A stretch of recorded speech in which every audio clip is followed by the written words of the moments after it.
This is an x-ray of a really big bunion. So a bunion really just refers to the bump on the side of the big toe joint, but it's a little bit more complex than this. So we'll see an increase in the angle between the first and the second metatarsals. We call that the 1-2 intermetatarsal angle.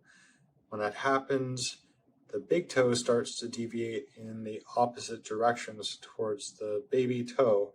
So the bigger the bunion, the bigger the intermetatarsal angle, and the bigger the deviation of the big toe towards the baby toe.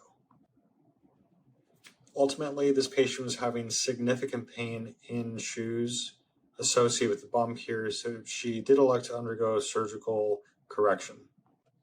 So here's the post-op x-ray months down the road. So what was performed is known as an osteotomy. So the first metatarsal is cut horizontally at this location, and this fragment over here is shifted towards the second metatarsal. What this achieves is a decrease in the angle between the first and the second metatarsal. In addition to that, a small little wedge was removed from this bone in the toe called the proximal phalanx.